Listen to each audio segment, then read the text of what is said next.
Salut, j'espère que tu vas bien. Joanne, facilitatrice de mieux-être, ça me fait plaisir d'être à nouveau au défi de la lumière pour t'offrir cette deuxième capsule mieux-être que j'ai intitulée Déjouer Pensouillard, le hamster dans sa tête. Et ça, c'est inspiré du docteur Serge Marquis qui a publié ce livre-ci, Pensouillard, le hamster. Petit traité de décroissance personnelle parce que j'ai envie de parler, puis c'est l'objet que j'amène dans le fond quand j'anime des ateliers au niveau des écoles, auprès des ados, au travail aussi, des ateliers zen à l'école, zen au travail. J'essaie de faire réaliser aux gens l'impact de leurs pensées et le pouvoir ou la maîtrise qu'on peut avoir sur nos pensées pour actualiser, pour améliorer son bien-être, pour s'épanouir. Parce que, en tant que les humains, je pense qu'on est bien bon là, pour se laisser embarquer dans des scénarios qu'on se crée nous-mêmes. Puis, c'est ça, un petit peu ça qui fait, il nous donne dans ce livre-là, Serge Marquis, plusieurs situations où on commence. Là, ça part. Bon, c'est ça, c'est toujours moi qui change le rouleau de papier de toilette, j'en fais tout le temps plus que les autres, ou même des situations sur la route. Dans toutes les circonstances, comment on voit une situation, on entend quelque chose, et là, où on voit un objet, et là, ça part. Puis aussi, avec les autres, parfois, on oublie d'aller valider nos perceptions. Et tout ça, dans le fond, c'est des pensées négatives qui nuisent à notre épanouissement parce que on peut les remplacer, on peut choisir notre façon de voir la vie, de voir les choses dans une bonne mesure. Puis moi, je n'étais pas la fille la plus positive naturellement qui existait, la plus joyeuse qui existait. En fait, j'avais souvent tendance à me laisser envahir par des pensées que je pouvais avoir. Là, mettons, je me commençais à penser à quelque chose, ça paraît banal, puis à un moment donné, ben, tu continues d'y penser. Puis là, tu creuses, puis tu t'enfonces, puis tu t'enfonces.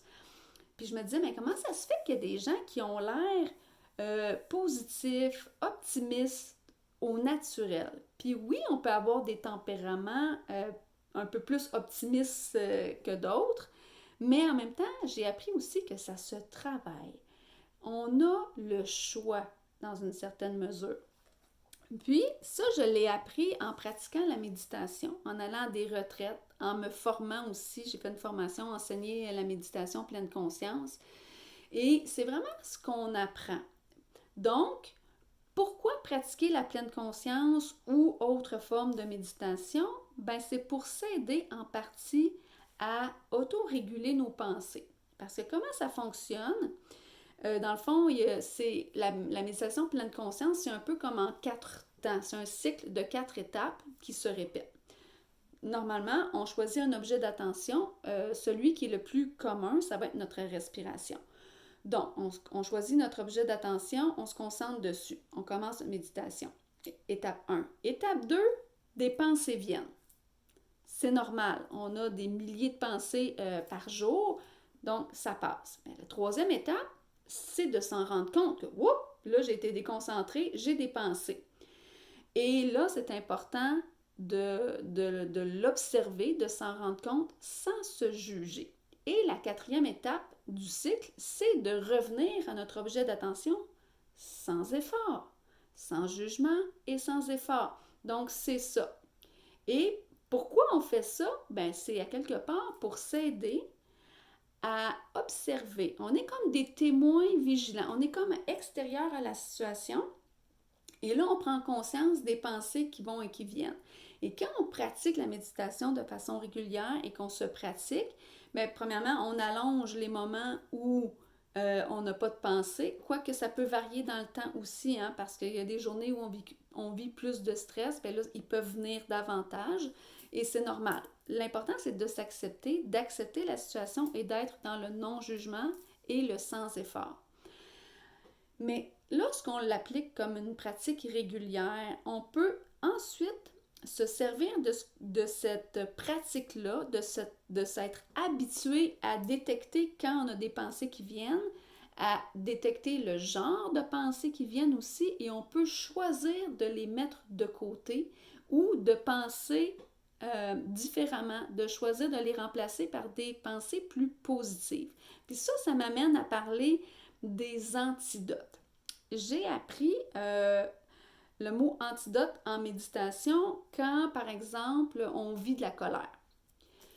Je vis de la colère actuellement, puis je suis pas capable de passer à autre chose. Ça m'envahit. Plus j'y pense, plus je suis en colère. Mais on veut pas rester pris avec ces sentiments que j'appelle de basse fréquence, que ce soit la colère, la tristesse, le défaitisme, le découragement. Donc, tout ce qui est un sentiment de basse fréquence qui vous nuit, qui vous aide pas à cheminer, qui vous garde un pas en arrière, qui vous empêche de sourire, d'être bien dans votre peau, bien, en fait, on trouve l'antidote, ça veut dire le sentiment ou l'émotion un petit peu en opposition qu'on va choisir d'amener à soi pour remplacer ou tasser l'autre. Par exemple, si je suis en colère, comme je le disais tout à l'heure, ben je vais méditer sur l'amour. Et je vous donne une petite procédure et je vous explique un petit peu comment faire. Alors, je vais penser plutôt à quelqu'un pour qui j'ai énormément d'amour, quelqu'un que j'aime profondément, qui probablement m'aime en retour aussi. Alors, je vais penser à cette personne-là, à comment je me sens par rapport à cette personne-là, jusqu'à ressentir fortement cet amour-là. Vous allez sentir, là, ça va monter en dedans de vous, là. OK? Ça va être assez fort si vous choisissez la personne que vous aimez le plus. Ça peut souvent être notre mère, nos enfants, pour ceux qui ont des enfants, ou votre conjoint. Bref, et là, à partir du moment où cet amour-là est installé, là, vous allez le sentir dans tout votre être, vous allez vous mettre à sourire. Puis là, vous allez envoyer cet amour-là à la personne pour qui vous êtes présentement, où vous étiez, parce qu'à partir du moment où vous ressentez de l'amour, la colère s'est tassée. Donc, vous allez aller jusqu'à envoyer de l'amour à la personne qui vous a mis en colère, par exemple. Parce que tu peux pas être encore en colère quand tu es en train d'envoyer de l'amour à quelqu'un. Puis quelqu'un m'a déjà dit, ouais, mais là, si tu veux que j'envoie de l'amour à cette personne-là, mais oui, mais tu le fais pour toi. En envoyant de l'amour à cette personne-là, ça te dégage du sentiment de colère qui t'habite. Donc, c'est ça. On a un antidote. L'antidote de la tristesse, bien, vous allez penser à une situation qui vous apporte énormément de joie. Si vous êtes dans le découragement ou le défaitisme, mais vous pouvez méditer sur, penser à tout ce qui vous apporte de la gratitude, par exemple. OK? Fait que pensez antidote pour vous aider, surtout là, si vous commencez à vous enfoncer puis vous êtes de plus en plus envahi par la situation. Puis, j'aime aussi, je pense que c'est Nicole Bordelot qui a dit quelque chose qui ressemble à, tu sais, quand quelque chose va pas, puis on peut s'aider avec des mantras qu'on peut se répéter aussi pour s'aider. Bien, elle dit, j'ai noté, oui, pour le moment, c'est comme ça. Ah, pour le moment, c'est comme ça. Fait que ça nous aide parfois aussi à accepter une situation puis à lâcher prise. Fait que ça, c'est une autre façon. Puis en pleine... Ah, ça me fait penser de vous dire qu'en pleine conscience, il n'y a pas juste la respiration, hein, on peut aussi manger en pleine conscience. Ça, c'est une autre façon pour les gens qui n'aiment pas s'asseoir puis respirer à rien faire. Mais on peut choisir de manger en pleine conscience, c'est-à-dire de porter notre attention sur la nourriture, de prendre le temps de la regarder, de la sentir. Lorsqu'on la met dans sa bouche, on prend le temps de voir les textures, les goûts. Et vous allez voir, là, ça va être plus savoureux ce que vous allez manger. Essayez-le. Puis ça, c'est une autre façon aussi de focaliser son attention et de ne pas se laisser envahir par ses pensées. Et aussi, évidemment, la marche en pleine conscience, où là, vous pouvez décider de ralentir le rythme, avancer doucement, sentir la température, le vent, la pluie si ça se trouve, le rayon du soleil. Si c'est l'été, on est plus dénudé, on sent le vent sur notre peau. Donc ça, c'est une autre belle façon de pratiquer la pleine conscience. Puis, vos pensées vont partir quand même, mais vous vous ramenez à cet état-là. Donc ça, c'est une autre façon pour les personnes qui ont plus besoin de bouger un petit peu pour pratiquer la pleine conscience. Mais je veux juste vous dire que tout le monde est capable de méditer. Là, je sais qu'on l'entend souvent, Ouais, mais moi, je suis pas capable parce que je pense tout le temps à d'autres choses, puis j'aime pas ça, puis c'est long, puis ouais, mais c'est comme normal. C'est ça, je t'explique, c'est normal, mais c'est de te pratiquer à en prendre conscience pour pas te laisser envahir. C'est ça l'idée, ça fait partie du pourquoi, mais ça demande un petit peu d'entraînement. On entraîne notre cerveau à réguler ses pensées. Là, j'allais dire autre chose, mais ça m'échappe. Peu importe. Donc, là, je vais maintenant te faire vivre une expérience de pleine conscience qui est un exercice à la fois de relaxation, en fait. Ça peut être très utile si tu as si tu es très tendu, si tu as de la difficulté à te détendre, tu peux le faire avant de te coucher. Puis des fois, les gens s'endorment. C'est le fun d'être guidé pour le faire. J'avais déjà fait un audio, mais le fichier est un petit peu lourd, fait que je ne peux pas me permettre de le télécharger aujourd'hui. Je vais te le faire vivre.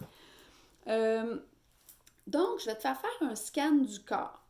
Je vais t'inviter à t'étendre, puis c'est une des seules méditations qu'on fait coucher parce que c'est mieux de méditer assis pour justement rester en posture de vigilance. Là, étant donné que c'est une relaxation, on peut la faire coucher, soit sur un tapis de yoga en position du cadavre ou sur un lit. Si tu as le bas du dos fragile, évidemment, on peut mettre quelque chose sous les genoux pour s'aider. Donc, je vais te laisser t'installer. Normalement, là, tu pourrais te mettre une petite musique d'ambiance, une petite musique douce que tu apprécies aussi. Très, très, très agréable, mais ce n'est pas une obligation. Et je vais juste t'inviter à suivre le son de ma voix, dans le fond, où je vais t'inviter à te détendre, à détendre tout ton corps en y allant une partie à la fois. On va y aller des pieds jusqu'à la tête pour vivre une expérience de détente complète. Alors, tu t'installes, les yeux fermés. Tu peux même te mettre une doudou, quelque chose pour être certain de ne pas avoir froid. L'idée, c'est d'être le plus confortable possible, de se laisser aller, de se sentir bien. Alors, les yeux fermés. C'est parti. Alors,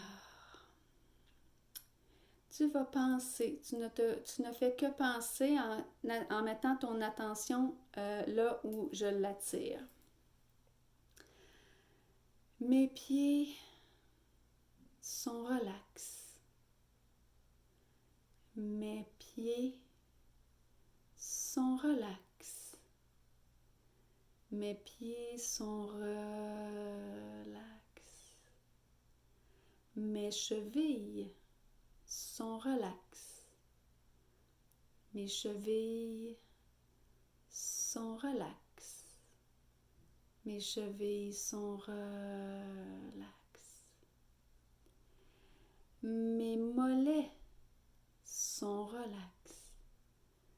Mes mollets, mes tibias, mes jambes des chevilles aux genoux sont relax.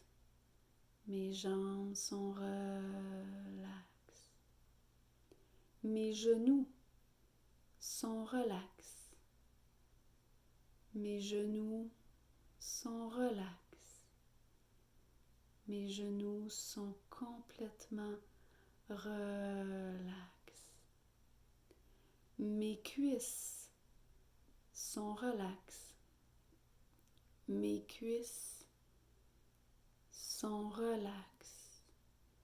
Mes cuisses sont relax. Mes hanches sont relax. Mes hanches, mon bassin est relax. Tout mon bassin, mes hanches sont relax. Mes fesses sont relax. Mes fesses sont relax. Mes fesses sont relax. Mon ventre est relax. Mon ventre est relax. Mon ventre est complètement relax. Ma poitrine, ma cage thoracique, mes poumons sont relax. Ma poitrine, toute ma cage thoracique et mes poumons sont relax. Ma poitrine et ma cage thoracique sont relax. Le bas de mon dos est relax. Mon bas de dos est relax. Mon bas de dos est complètement relax. Tout mon dos, ma colonne vertébrale, le haut de mon dos, les omoplates sont relax. Toute ma colonne vertébrale, tous mes omoplates sont relax. Tout mon dos, du bas jusqu'en haut, aux omoplates, en passant par la colonne vertébrale, tout est complètement relax. Mes épaules sont relax. Mes épaules sont relax.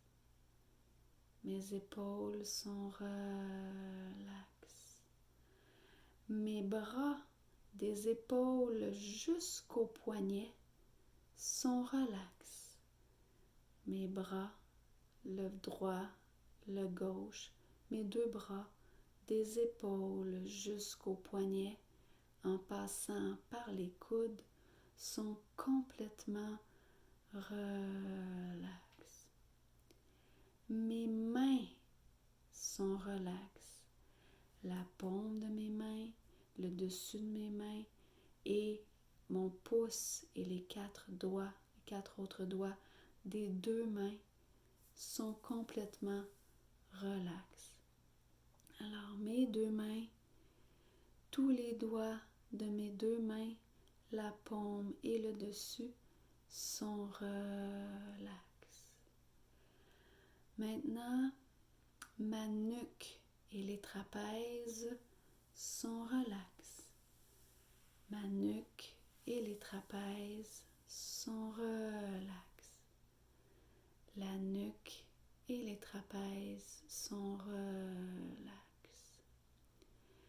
Maintenant, au niveau de ma tête, je vais me concentrer d'abord sur le visage. Alors, mon menton, mes mâchoires, ma bouche, mes joues, mon nez, mes yeux, mes sourcils, mon front et mes oreilles sont relax. Tout mon visage, menton, mâchoire, ma bouche, mes joues, mon nez, mes yeux, mes sourcils, mon front et mes oreilles sont relax.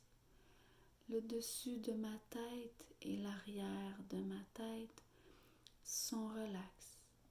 Maintenant, le dessus de ma tête, l'arrière de ma tête, mon crâne est relax. Toute ma tête est complètement relax. Tout mon corps est relax. Mon corps, incluant tous mes organes internes, est relax. Tout mon corps, des pieds jusqu'à la tête, est complètement relax. Je suis relax. Entièrement et complètement relax. J'ai laissé aller, j'ai libéré toutes les tensions pour faire place à un état de calme et de relaxation profonde. Donc je vous laisse maintenant quelques secondes pour terminer d'apprécier cette relaxation tout en douceur.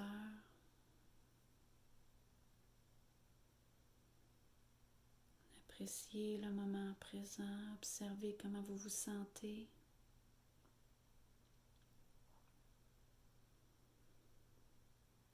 Accueillez ce bien-être-là.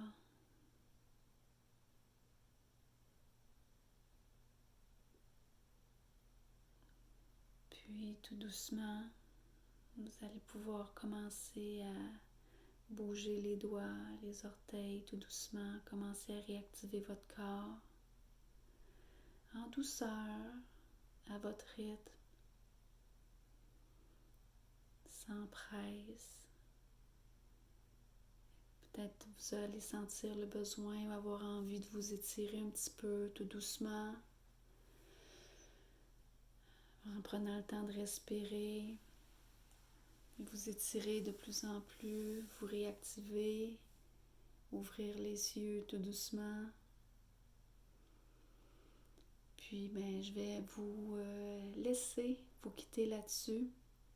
Prenez votre temps, appréciez le moment, allez pas trop vite pour vous remettre en action. Et puis je vous souhaite dans le fond une excellente journée ou une excellente fin de journée, peu importe où vous en êtes rendu. J'espère que vous avez apprécié cette expérience de scan du corps qui est une expérience de pleine conscience et de relaxation. N'hésitez pas à la refaire pour votre plus grand bien-être en vous accordant quelques minutes par jour ou dès que vous en sentez le besoin. Alors, je vous laisse là-dessus en espérant que vous avez apprécié, puis on se revoit bientôt. Ciao!